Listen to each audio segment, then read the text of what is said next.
Hello. Hi. Hi. Hi. Hello. I'm curious about. I'm curious about I'm curious about building open, authentic, loving relationship. I'm curious about jealousy. I'm curious about polyamory. Does it just mean that you're fucking all the time? How can I tell my parents that my partner is already married? I'm curious about. How do you know when you're too busy to have another relationship? I'm curious about dominant and subordinate relationships. I'm curious about sexual health. How can relationships evolve with people as they grow and change? The fact that you just referenced DC Talk brought such flashbacks. So DC Talk is a Christian rap pop band. Is that right? And I That's a song about purity culture and not. I went to their concerts when I was young and everything. Yeah. I can't wait for this conversation. Welcome to the Curious Fox podcast. This podcast is for those who challenge the status quo in love, sex, and relationships. My name is Effy Bloom. And I'm Jacqueline Misla. And on today's episode, we're speaking with Marie Delafont about religion, socialization, sexuality, and the journey of untangling ourselves from the systems that we've been born into. Marie is the host of Everyone's Autonomous Podcast, a show that explores our religious past and focuses on how it impacts our present, as well as how we can fight for autonomy of others right now. She's also a life coach, an ethical non-monogamy educator, an autonomy educator, and a photographer. Marie, we are very excited to be talking. I'm very excited to be talking to you. It was hard to get recording because we were so busy chatting. I'm so happy to be here. Yeah, welcome, Marie. Welcome. Really good to have you. We're very excited. Thank you. We started talking to you because you reached out to us, which is perfect. We love that. And you told us your story, and you said, I come from a very religious background, and I found my way out, and now I'm free, and I'm living my life, and I'm helping other people do the same. So what I would love to start us off with, just a bit of a chronology of your story and what your experience was, and that sort of brings us up to today.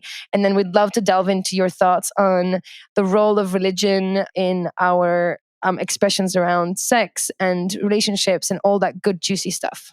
Yeah, absolutely. And I would say I don't consider myself free necessarily. I just consider myself aware and going against the flow of a dominating stream. But, and that's, you know what, in this world, if that's what freedom is, if that's the most freedom that we can have, then okay. So as far as my story goes, I'm 38. And so I was born in Minnesota at the age of being born. And, so I was raised I'm white. I was raised in a family that was Lutheran at the time. So, going into the basements and eating hot dishes and, casseroles and that kind of thing. And just that very muted white culture of the Midwest, of not being of being passive aggressive, of not really talking about feelings and not really getting angry either. And so I was raised Lutheran, and then eventually we switched over to a kind of like a Baptist sort of thing. And I had a tough childhood, I would say. On a scale, it wasn't terrible, but respectively, it was tough because I've noticed a lot of things about myself that were never really addressed when I was younger because my family wasn't very informed around psychological issues. And so there's a lot of things that I could have used help with, a lot of insecurities, a lot of obsessive behaviors, a lot of shame that I was dealing with even as a kid. And then on top of that, you layer the type of Christianity that I was raised in, which was very shame-based. So tell someone with OCD tendencies that if they don't think the right thing, they're going to be in pain for eternity. So that is traumatic. So I took it very seriously. I struggled to develop critical thinking skills as a child, and there's a lot of factors involved in that. I think one is being raised as a woman in this culture. You are not encouraged nor expected to be highly intellectual. You are not nurtured in that way. Your standards are set a lot lower. And additionally, I have a different way of learning, a different learning style that is very different than mainstream educational style. It would have been something that teachers would have needed to recognize and give me very specific directed assistance on, and that never happened. And so throughout my childhood, education was a very anxious thing. It was very performative, just doing my best to memorize things, but never really critically consume them or realize why I was learning this stuff and why did I have to memorize this stuff and then vomit it back out at them? Why was that the requirement? So none of my childhood was like, hey, welcome to Earth. We don't know what's going on, but here's an accumulation of the knowledge that we've, gathered up until now. Usually this knowledge gets debunked as time goes by, so don't hold on to it too tightly. That's how I would have wanted to be greeted on Earth. And instead, I was greeted with a very rigid way of viewing things. From day one, my family was, subtly telling me that they've already answered all of the existential questions that there are, which is absurd at the age of 38 now, being like, how can you say that? How can you tell a child, hey, welcome, we know what's going on? And frankly, probably whatever you don't know, we shouldn't be asking. Exactly. If we don't know the answer, if it wasn't written in the Bible and it wasn't said from the pulpit, then we should not be asking that question. Exactly. Or God says so, right? That's the other answer I hear from people. Yes. Why is it like that? Why is it like that? God says so. It seems to be like, if there's no real answer, that seems to be the default answer that gets dished out. Right. I don't know what you would call it, maybe intellectual laziness or something. It's just what it is. It's just what it is. It's just humanity does. I've been reading an intro to philosophy book recently, and there was one chapter that talked about the distinction between philosophy and religion, because religion exercises that exploration of answers to these existential questions, the questions of the human condition, and philosophy does that too. But the distinction is that religion, in addition to valuing a certain extent of reason, it also says that sources such as personal revelation and scripture can be considered as evidence in this exploration of existential questions. And reason is valued, but only up to a certain point, and then it is looked down upon. And so that's the kind of religion that I grew up in, whereas a lot of people grew up in a religion that was more relaxed and a lot more kind of on the philosophical side of things and less authoritarian, and like we're taking things that we can't even see and counting them as evidence. Sure. I think one of the things you said, you said just, I don't know why people do that. I don't know why humans do that. My guess is actually that it's to do with our tolerance to ambiguity and our need for meaning and certainty in a world that is otherwise chaotic. And I think religion serves, at least this is what I view. So we'll cover this a little bit. We have all three of us have different backgrounds, and you and Marie, you and Jackie have a similar background in terms of religion. And I don't. I come from a very secular background. What I'm noticing, people who are so engrossed in religion, that it also, on some level, goes towards their tolerance for ambiguity. The religion gives them certainty. And where there is uncertainty, like you said, there is this higher power that just knows better, And I think it's soothing for those who find the chaos to be fear-invoking, right? The ambiguity, the unknown, these are scary.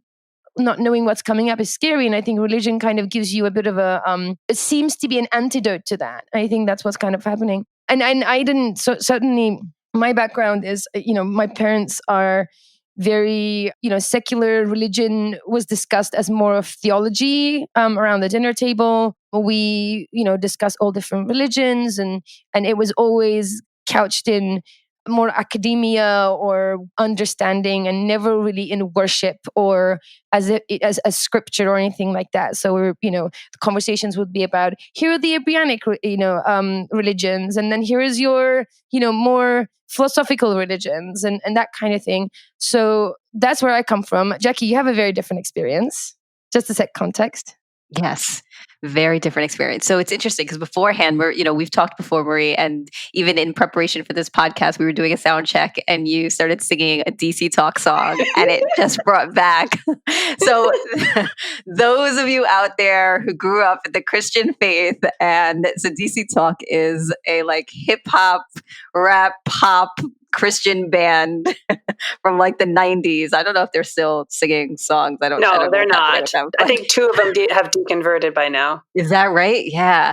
So I grew up also like Marie from a Christian background, Pentecostal. So there is the Catholic sect of Christianity, and then there's the Protestant sect of Christianity. Within there, then there's all these subsects. So Baptist and Lutheran and Pentecostal and Evangel, and there's all these different. And we kind of moved between the evangelistic Christianity and Pentecostal Christianity, which is focuses a lot on like the Holy Spirit, which is inside of you, and feeling the Holy Spirit, and of course sin and hell and all shame and all of those, classic Christian, like we were soaked into all of those things.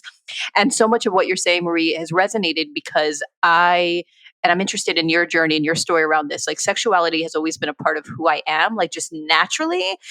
And there was such shame around that. And so to your point around, you're telling someone who thinks differently, like, don't think that way or don't think at all. I was, being told, don't feel anything. Don't feel anything in your body. Everything that your body is feeling is wrong.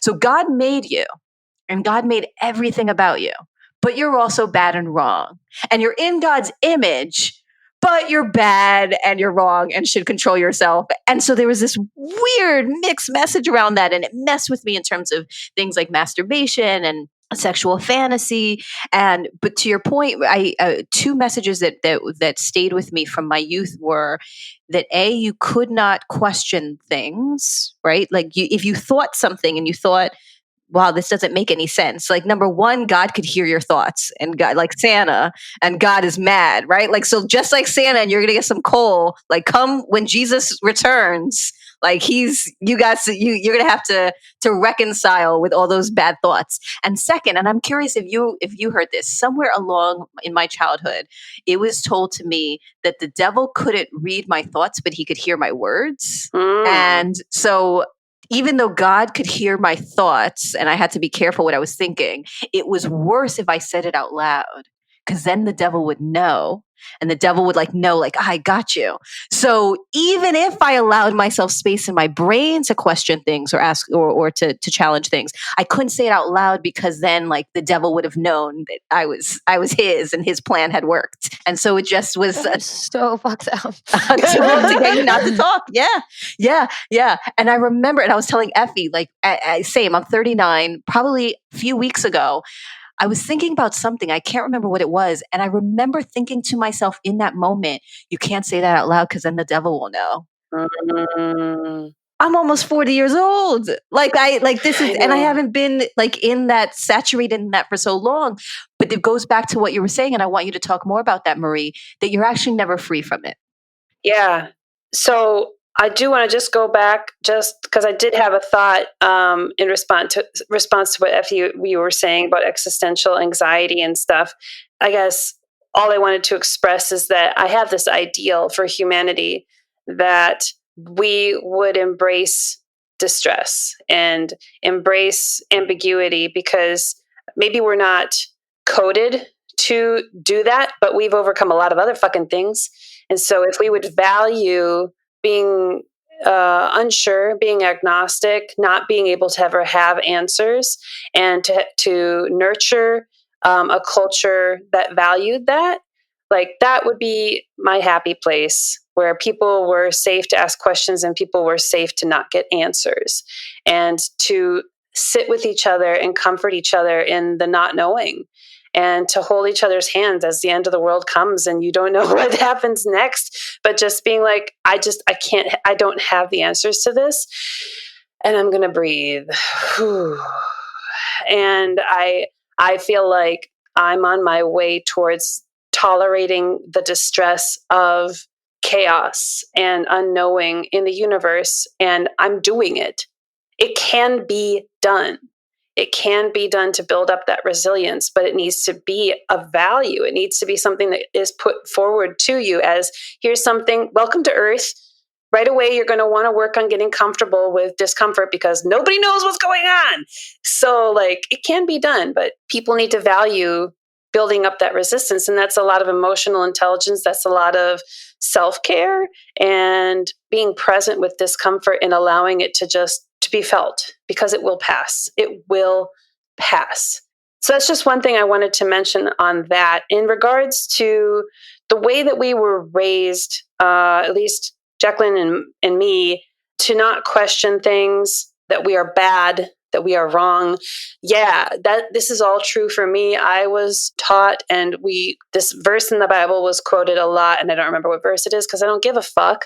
But it was about that our heart is a wicked and deceitful thing. Mm-hmm. So my flavor of Christianity was, you are terrible.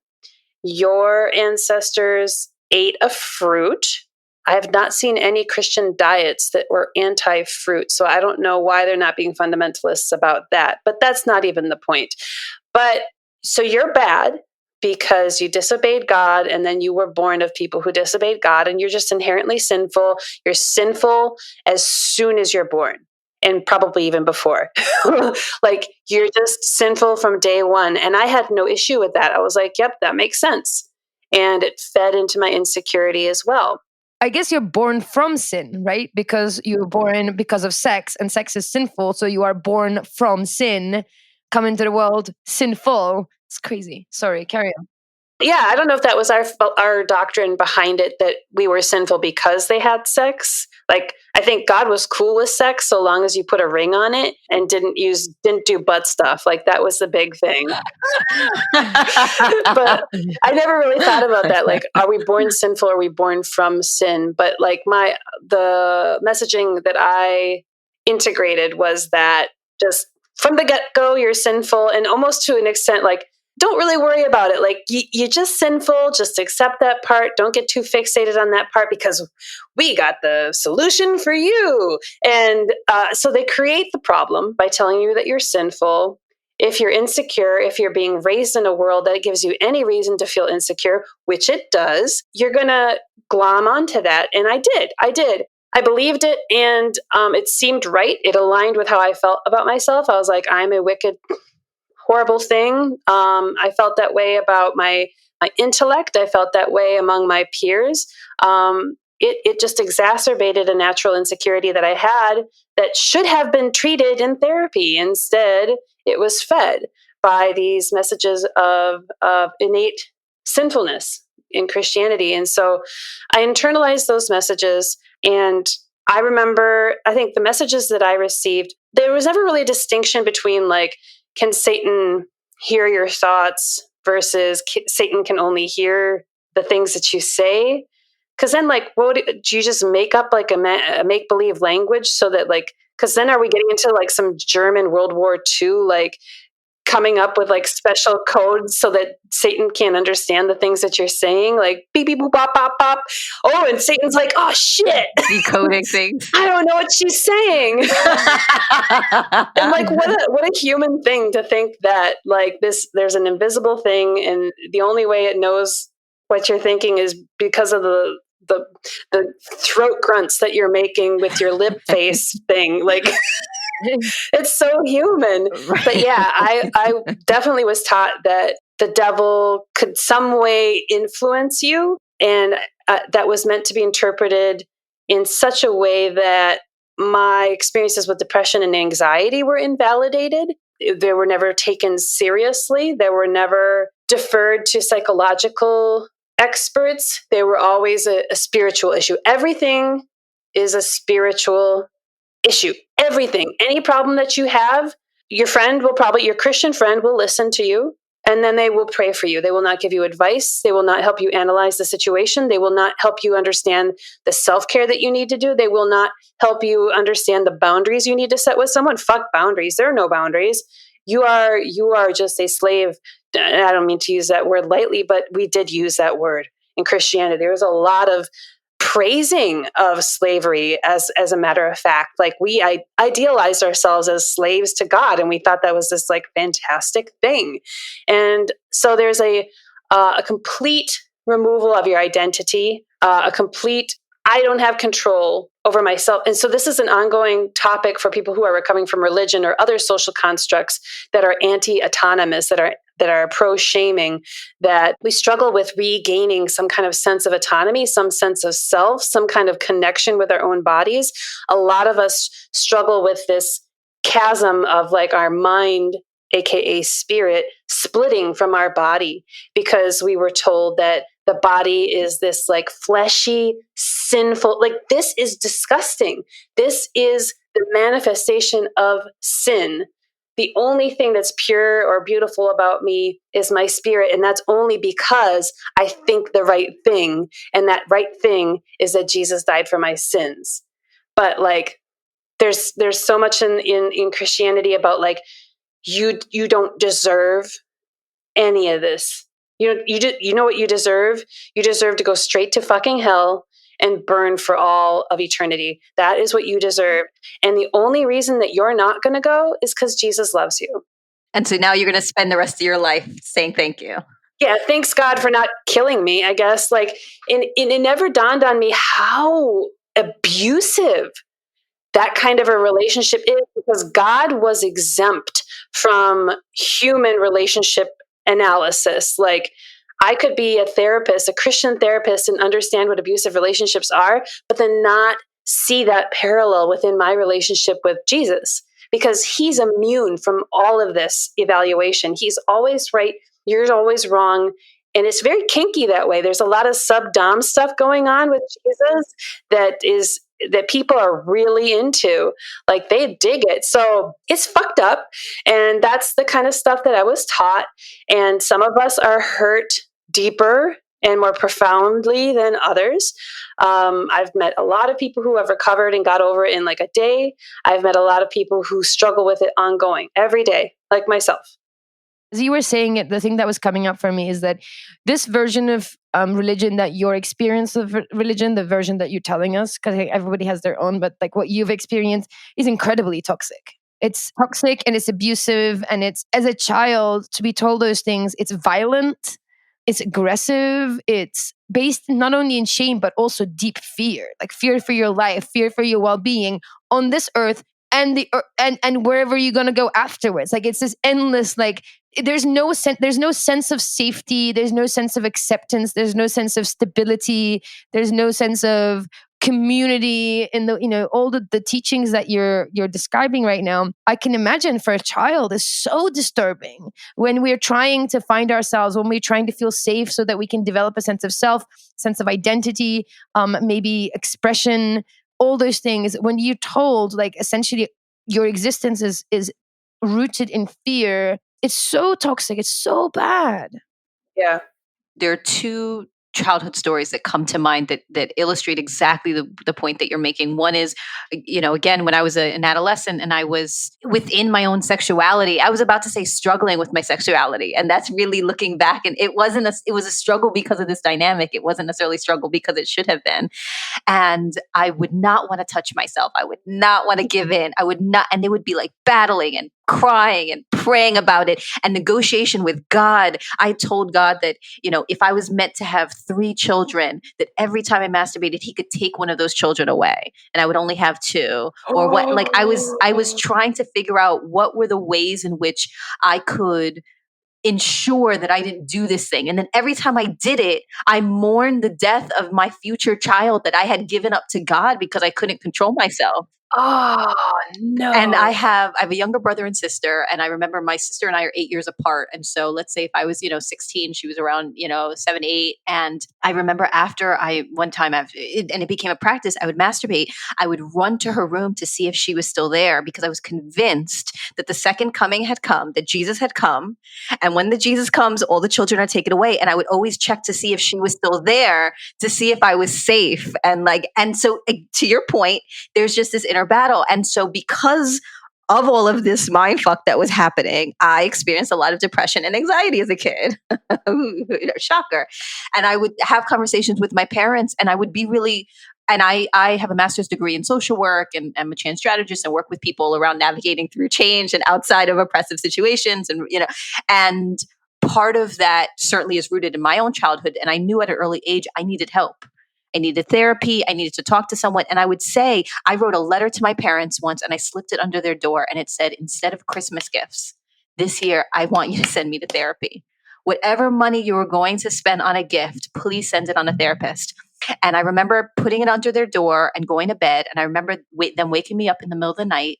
And Marie knows exactly what happened next. They sat next to me and they prayed.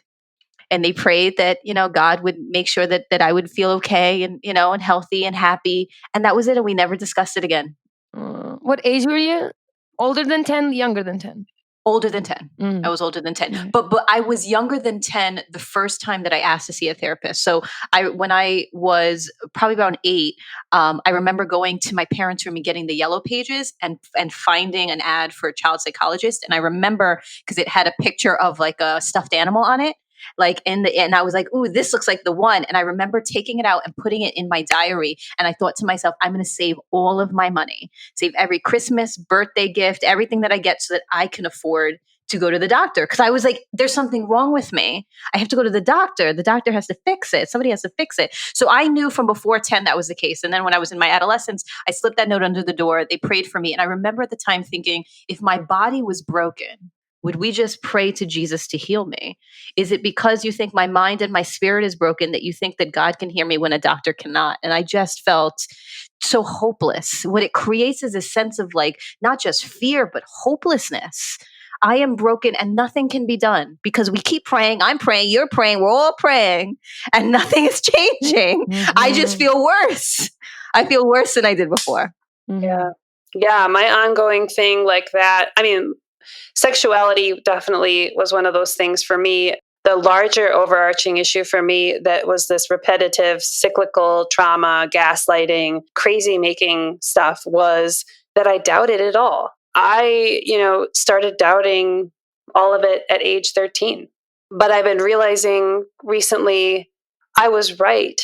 I look back at that 13-year-old who had these doubts and I love her so much.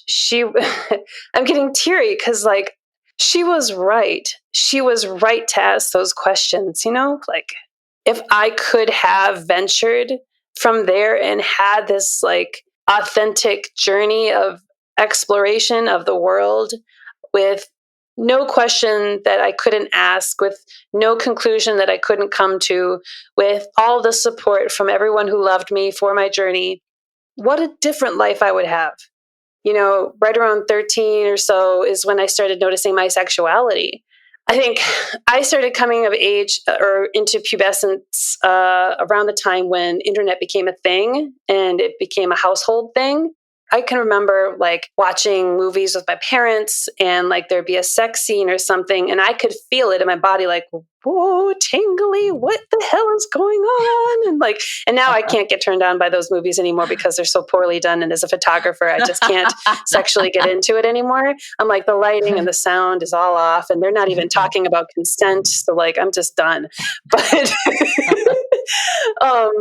yeah, I remember getting really turned on by movies where there was sex or shows where there was sex. I would always kind of look for HBO at night to see if there was any sex scenes going on. And then I would feel terrible. Or moreover, if I was watching the scene with my family, my dad has this way of if there's something on TV that he doesn't approve of, he'll go, he does this little grunt, which sometimes is accompanied by changing the channel. Sometimes it's not. But if there's swearing or there's an off-color joke or there's sex on TV, and that's how you knew that this was not okay. And if you're feeling tinglies in your groin right now, then you're part of the problem. And so I received those very subtle messages of what's okay and what's not through my dad and through my family that way. But in the meantime, I'm going into the shower and learning what it feels like to have the shower head come down, over my vulva area and being oh, that feels nice. And I was engaging in fantasies about cartoon characters that I really, really liked, having sex with me, and even BDSM fantasies at a very young age about being tied up by, Splinter or Shredder from the Teenage Mutant Ninja Turtles. They were part of my fantasy landscape at the time. And I would have these fantasies about these characters, and just looking back, I'm that's really sweet. That's so sweet. And I should have felt safe to do that. But then afterwards, the sensation of your vulva, the whole space after being stimulated, there's kind of like this vibration to it that you feel for like 15 to 25 minutes or so. That became associated with shame, because I would do this behavior and I'd feel bad about it, but distracted kind of at the time that I'm doing it. But then afterwards I'm done and I'm like, oh fuck, oh fuck, oh fuck, oh fuck, oh shit, oh fuck, I did it again. And just like you, Jacqueline, I would enter into this negotiation with God. Like I would just plead and be like, I'm so sorry. Like, I know I'm supposed to wait for my husband. I know that like masturbation is not okay. And like, I drank that Kool-Aid. I guzzled that Kool-Aid. Had no doubts that masturbation was wrong or anything sexual before marriage was wrong. I was told very explicitly that sex is a huge thing and that we should wait to have sex until we get married, because otherwise people are going to destroy us. Like partners are going to destroy us unless they are ready to get married to us. Then it's okay. But like otherwise, how do you know that this relationship isn't going to end and you're going to lose a little piece of you or maybe a big piece of you? And so they made it into such a big deal. And so it's not surprising now that as I've become non-monogamous, that I'm deconstructing all of that. And I'm allowing relationships to be what they are and to set my own boundaries and to trust myself to handle emotions that I have and allow other people to have autonomy and allow myself to mourn when me and someone else don't have the same interests in terms of how we want a relationship dynamic to be, aka a breakup. Like that was me last year. Someone broke up with me. They were self-aware and came to terms with the fact that they just weren't feeling those feelings for me anymore. And they wanted to be honest about that and allow us both to continue on our own way. And I had a lot of people in my life being like, wow, what kind of excuse did he give? Wow, what a dick. Like, and that is culture at large. People like to demonize their partners, their ex-partners, because how dare you leave me? How dare you rip yourself away from me? Instead of being like, okay, I'm sad because I still was having fun in this relationship. And I'm sad that we don't have that goal in common that we get to collaborate on anymore. But you have autonomy. I trust that you know yourself. So I'm going to mourn this and thank you. Thank you for everything that we had together. So I don't know what it is about Christianity or those kinds of value systems that make it into something that it doesn't need to be. But it also bleeds into our culture too. So you can't just say this is just a Christian issue. Maybe some of the specifics of purity culture are specific to Christianity and other kinds of religions that are very fundamentalist like that. But also culture in general promotes a relationship dynamic of codependency and of your value being wrapped up in who is your partner, for how long, how much do they love you, did they leave you, what are they willing to do for you, or will they die for you, are they going to move in with you, are they willing to let you meet their parents? Like there's all this like qualification of relationships instead of allowing things to kind of be almost like anarchy, to allow us to be what we are to each other and to value what that is. And so that's a lot of the stuff I've been deconstructing around sexuality and relationships and boundaries and autonomy within relationships. So I want to explore that some more, because I think what I'm interested in some of the work that you've done is around how do we think past our socialization? How do we realize that we are surrounded and nurtured and saturated by particular culture and dogma and socialized concepts, and that we can't, to your point earlier on, can't escape them or be free from them, but we can think more critically about them. And you and I have taken somewhat different paths, it sounds like, as it relates to faith and religion and spirituality, where I have tried to detach myself from some of the specific dogma that felt traumatic in my youth and still capture and hold on to elements of faith and spirituality and the community that really did feed me. And so in raising my daughter, I remember a few years back, we were talking, she was looking at some cartoon and there was like a devil character. And I was like, oh, do you know who that is? And she's like, I don't know. Like a bad guy? Like, I don't know what that means. Mm-hmm. And I was like, do you know what sin is? And she's like, no, I don't know what that means. And I just felt really so proud, frankly, that she had no idea who the devil was or what sin was, but she does understand God. She understands, faith. She understands spiritual community. Like, these are things we've prayed together. So I've been able to figure out for myself, and I'm still in the process of figuring out, how do I capture the things that fed me and help me feel connected to the universe and to other people and humanity without all of the shame that came along with, and it's not easy, but that's been a little bit of my journey. I'm interested in how you have tried to think past your socialization and untangle yourself from some of the things that you experienced. Weed. No joke. We just found common ground between us, Marie. Yeah. It's not religion. It's not religious background. Yeah. It's weed. That is the answer to pretty much everything. God made weed too. It's not God, it's weed, everyone. No, that's not true. There is no one answer. I'm sorry. Before you expand on that, I want to just add to that question because that's exactly what I had in mind. By the way, this also goes to how Jacqueline and I have now share one vision and one thought, even though we are miles apart. No, so exactly what Jacqueline is asking, I just wanted to add the thing that you're saying, which is this very grounded, very wholesome approach to relationships where you are not attached, like what you're describing is a lack of attachment. In a Buddhist way, meaning like you love somebody, you let them be, you are who you are, you come in a union, collaborate for a while. If it works, great. If not, you go on your own ways. You're in this, if we spoke in like psychological attachment terms, very secure attachments, right? And the definition of a secure attachment is that my safety, well-being, and a sense of self is not tied into somebody else, right? And so that is an amazing place to be for somebody who's had, again, in air quotes, a regular upbringing, right? For both of you to come from, what some people would call the opposite of that, like a traumatic childhood upbringing, with all this dogma and toxic stories and narratives that's really coded directly into your mainframe, like into your operating system. Coming from that place to where you are now is a massive journey. And just like what Jacqueline is saying, I'm really interested in what it took, because I think whatever it is, everybody needs it. So I'd love to know what it is. And just before you answer that, I want to just kind of put in some facts. Historically, the rise of monogamy and the heteronormative union is actually aligned with the rise of Christianity. It is a Christian idea.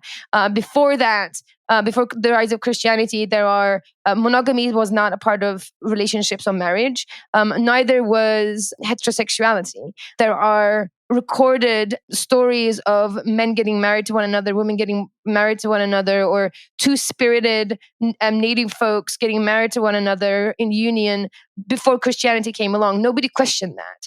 And then Christianity came along and we went into this era of heteronormative, mononormative relationship structures and marriage in the eye of God.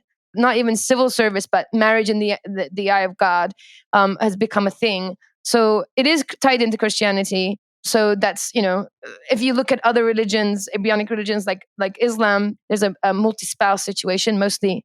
That's not good either, but I'm just saying it was around. Well, and what's interesting about that is polyamory and polygamy exist in the Bible. Now we're like, well, that's context. That was then. But then if there's anything negative about homosexuality in the Bible, we're like, well, that one lasts forever though. Like that idea is forever. Because it suits right. me. We can eat lobster now. I mean, and we can wear mixed wool, like mixed cherry pick. Right, exactly. But like that homosexual thing, no, that's forever. Like that's a thing. Yeah. That makes me feel icky. Right, exactly. Yeah. Sorry. So tell us what got you here. Tell us the magic formula. Right. I mean, I'm excited to share this part, and at the same time, this is my trauma. What I mean by that is that 13-year-old that I was talking about, who had a fork in the road where she was ready to explore the universe and then took the road more traveled of self-doubt and keeping her head down and doing what culture told her to do. Everything from that point till now is my trauma. So I'm happy to share that. And at the same time, it's the part that I resent that I ever had to fucking go through in the first fucking place. So that said, How did I get through it? I don't know. I mean, like, there is no good answer. I think if you want a succinct answer, it would just be don't give up. Like, that's one thing that I can say about myself. I'm always committed to growth, self-growth. I was committed to that even when I was a Christian. I was hardcore in that way. Like, I was like, God, I'm going to do good for you. Like, I'm going to really try to do my best here. And like, I was a good kid, as it were, the kid of God. I was really interested in doing the right thing and pushing myself against my own inclinations. So I've always had that value, even when I was Christian. And that is what made me end up becoming even more of a fundamentalist when I was Christian, because I doubled down on Christianity. When I did have my doubts, I took that other road and got into even more extreme versions of Christianity than the one that I was raised in, and ended up moving to Mexico after high school to become a missionary, preaching in the streets, converting people, leading them in the salvation prayer, doing that for 2 years. And that traumatized me even further. And so that's what I'm saying, like, this road that I took led me to more trauma, which that period of time in Mexico, just succinctly to say that that was incredibly traumatic. It was more sensationalist, more mystical, more gaslighting, more absurd pseudo-religion stuff, and the invalidation of other identities and appropriation and white savior. There's a lot going on there. But eventually I left that, and that kind of began the journey in 2003 of coming to terms with my behaviors and the things that I chose to do during these times. And so one of the first things I did was date a guy. That was my rebellion against missions work that I had just left. 3 months later, I met a guy who I figured was the only guy who would ever be attracted to me. So I made out with him. I had sex with him. He wasn't even Christian. And I married him. And I was with him for 5 years. And in his own way, he was abusive. We're on friendly terms now, and I think he's growing. But I flushed 5 years down the toilet with this very unhealthy relationship, which was ultimately a huge distraction from the trauma that I was not unpacking from religion. And I knew I needed help. I had an eating disorder that was flaring back then. I mean, I guess that's when I started therapy. So therapy, I think, is a key element here in recovering from toxic narratives of culture and of religion. Therapy, committing to never giving up. I think also something that has helped me is developing the ability to tolerate distress within my own body. And that's been something I've had to work on over time.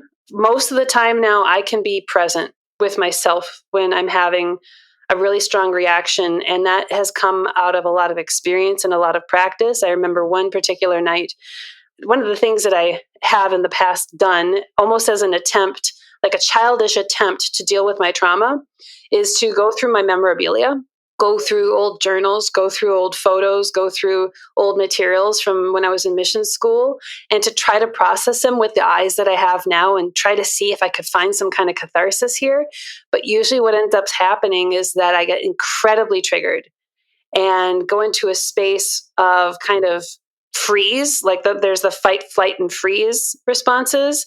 And I would end up kind of going to this freeze space and curl up into the fetal position and just do this for like 3 hours and just stare at the wall, unable to think, just trapped in my body and in my mind, just by going through old images and that kind of thing. But I remember one time I was going through them, and this is just a few years ago now, maybe 5 or 6 years ago, that I was going through these images. I got incredibly triggered because the healthier that I get, in a way, the more triggering my history is, because I have a healthier perspective and I can see how incredibly abusive that was. So it's an oddity. It's something I didn't expect. But point being that I was going through this stuff, I got triggered. I could feel it in my body. Most of us know what that feels like, to have that trauma reaction, that just like shutting down and that just tightening up of the core and then the chest. And this just kind of like closing down of the mind and your ability to think. So I was experiencing that, and I could tell I was going to a bad place. No one else was home. And so I was like, what do I do? Because at the time I had a partner who was someone I really needed, because he was almost like a stand-in for my own self-care. Like I couldn't do my own self-care, so I married someone who would do it for me. And so like usually he would be there to like be present with me and be that calm, heavy, grounding presence that I needed that I couldn't give myself. He wasn't home. So what do I do? And I just started saying to myself, I can feel this. I can feel this. I can feel this. I can feel this. And so I'm sobbing on the floor and feeling everything. And I'm telling myself, I can feel this. And I needed to hear myself say that because I can feel this trauma. I don't need to run away. It does hurt. And I still feel it now. I can feel the taste of it in my body. Like there's just this little taste of it, remembering and knowing. But I know that I can feel it. Like not like a pull yourself by your bootstraps, nobody cries kind of stuff. Not a repressive kind of thing, but an openness, like a blossoming, like I can let this pain be here and I can keep my eyes open for it. I can keep watching this. I can be present with this. It's scary, but this is what life is about. If you're going to be honest with it, that it's this trauma, it's this pain, it's being with that trauma and that pain. And I felt strength and a new sense of empowerment in that moment that I didn't think that my trauma was going to get any better, but I started to believe that I could be present for it, that I could breathe through it, and that I could trust myself to handle how it felt. And so that was another key point for me of recovering or whatever and finding a new narrative. Additional things that I have done is to use my voice. And so in about 2016, I came across a podcast, it's also a stage performance called Mortified. And what happens is that people read old diary entries on stage in front of like 300 people. And they're usually very funny and human and beautiful and vulnerable. And it's a stage performance that they sometimes put onto a podcast. It's this lovely, lovely, lovely show. And they started a chapter of that in Minnesota, in Minneapolis, where I live. And I was like, fuck, that sounds amazing. And so I emailed them. I'm like, I have so many journals about my traumatic Christian upbringing. I would totally talk about them. They're cringeworthy. They're so awkward and they're human and they're painful. And so I went in for an audition and we all went through my journals together and they're all like, oh my God. And long story short, they invited me on, and I can't even tell you, standing on that stage in 2016 in front of 300 strangers and reading about my thoughts as a 19-year-old, 20-year-old, struggling with my faith, living in Mexico, trying to convert Catholics to Protestantism, interlaced with mild racist tones. Like it was awkward. And I spoke it on the stage, and and there was something about that, like, this is important. You should know about this. My story is important. And they all listened and they laughed and they were pissed at the moments where like the authorities of this missionary school were being abusive to me. They were all like pissed off with me. They were with me. And it was in that moment that it was almost symbolic, like humanity at large is with me. Like we are with each other. We are supporting each other. And that was such a cathartic experience to tell my story, to tell my trauma, and to hear people say, that's not okay. And after that, I was addicted. I was fucking addicted. I was like, this is what I want to do. I want to talk about this. And what this is probably going to change over time. But talking about it is so healing. Even if when you talk about it today, it doesn't make much sense. And like, cause I've been talking about it for 4 years now. And so people are like, oh, you're so smart with this shit. I'm like, I've been talking about it for 4 years. The stuff that you go back and listen to me from 4 years ago sounds a lot more insecure. There's a lot more shaking in my voice. It's very different, but talking and deciding that your story as a human being is important and that it's okay to share about it. It's essential to get validated and to be heard and to understand that you are human and you've gone through a lot. And so So after that, I looked for more opportunities. And like we've been talking about, Jacqueline, like I held on to a lot of sexual repression issues from purity culture and Christianity and stuff. And I came across this podcast called Secular Sexuality. And I was like, that sounds perfect. And so I started listening to it, and it was just happened at that time that they were doing this like competition, quote unquote, thing of like listener stories. Like they wanted you to write your story, record it, submit it, and then he was going to decide like, oh, which one is the best story about, you know, your journey with religion and sexuality, or your sexual journey at all. And I was like, I have some stuff I would like to unpack, please. Yes. And so I wrote up my story and I recorded it and I sent it to the guy, and he's like, holy shit. And so he put me on the show. He like put my recording on the show, and I won. I won this competition because like I just talked about my journey with sexual repression and like where I am now. And again, this was another opening to like, it's okay to talk about our trauma. It's okay to, I don't know if I want to say normalize it, but like normalize talking about it and demanding that we be treated with validation, because this is real shit.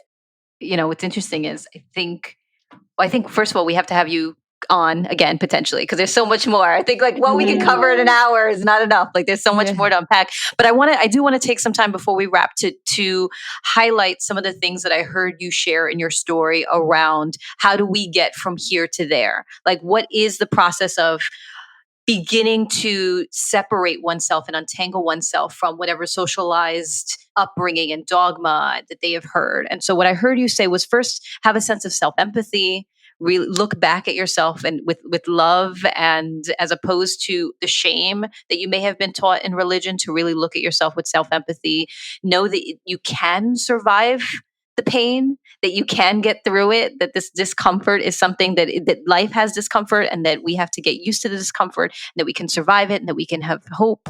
I heard you say that we should not ignore or lose our inner voice, and instead, really what I heard you say was listen to and find a platform to share that voice. I think throughout this conversation, we've talked about staying curious. Ask those questions, even when you think you're not supposed to, right? That's the premise of Curious Fox, is to stay curious, to then find people who can help you unpack the trauma.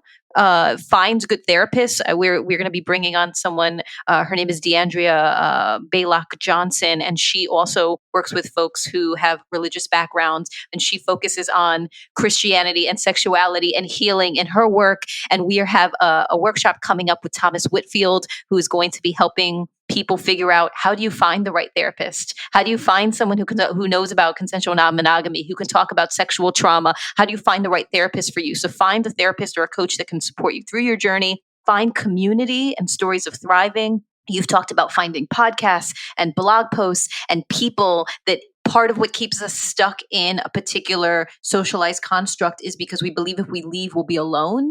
And if you can find other community that can support you, and the way that you do that is to find other stories of thriving, and then essentially find what works for you, right? So you can find a church that's aligned with your values, or never go back to church. You can maintain religious tradition or practice spirituality, or have no spiritual practice. That there is no one way of being. Find the way that aligns with what your inner voice is saying, what thriving feels like for you, and just do that with curiosity, and do that with awareness, and do that with self-connection. That's what I continue to hear resonate from your story. Yeah, because maybe the purpose in life isn't to know where you're going, but to follow, to be excited about where this little creature is going to take you. Like, that's the excitement. Like, where is it going to bring me? Not to know where it's bringing you. Yeah. And Marie, thank you so much for sharing your story with us today. It's so powerful and it's so important. And I can guarantee it's being heard by someone who needs it right now, because this is so ingrained in our culture, in our society. There are people who come from similar backgrounds to you and Jacqueline. There is a high potential that this is the podcast that someone's hearing for the first time. It's getting them to sort of think and maybe become aware of what's happening to them, and what kind of, at least get them to become curious and start asking questions in their own communities, in their own situations. So I really, really appreciate that. For those of you who are listening, and if you want to know more about Marie, you can find her on her website, mariedelafant.com. That's MARIE DELEPHANT.com. For her podcast, to hear more about this stuff and more about where she comes from and how she's dealing with all this stuff, check out her podcast, Everyone is Autonomous. The website for her podcast is everyone'sautonomous.com. And if you want to see her photography, her activism photography, you can find it at Marquee Photo, and it's MarkeiPhoto.com. I really, really recommend you follow her, you visit her website, check out the podcast. I think this is really important, especially for those who are impacted by this kind of religious dogma and upbringing and the consequent trauma. You can also keep following us. We'd love to have Marie back on again. We'd love to keep exploring this intersection of religion and sex and love and relationships and see different stories, different backgrounds of this particular topic. You can follow us at We Are Curious Foxes on pretty much anywhere, on Facebook, on Instagram, on Patreon. You can Google We Are Curious Foxes and we'll pop up. You can also become a Patreon member. As a Patreon member, depending on the tier in which you join, you have access to all of our videos of recordings. Curious Fox podcast just reached over 16,000 downloads. So we're really, really excited about that. So one thing that would really help us with the podcast is if you like and review us on Apple Podcasts and share the podcast and let people know. It really does make a difference for us. We do want to change the noise, and changing the noise is all about bringing different perspectives, bringing different stories to you to just provide a different point of view that we might not get in the mainstream prescription of how we talk about these topics. You can also reach out to us if you have any questions that you would like for us to explore on the show. There are many ways. One of our favorite ways is to give us a call. We'll play your question and we'll answer it on the podcast in one of the upcoming episodes. And you can give us a call on 201-870-0063. That's 201-870-0063.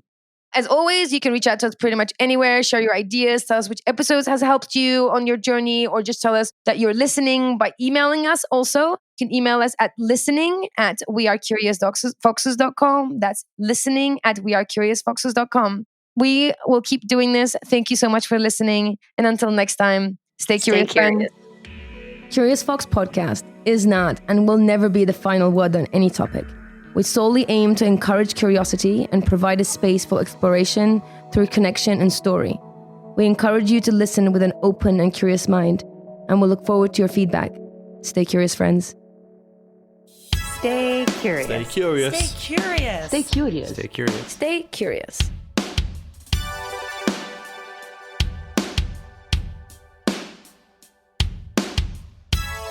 Stay curious.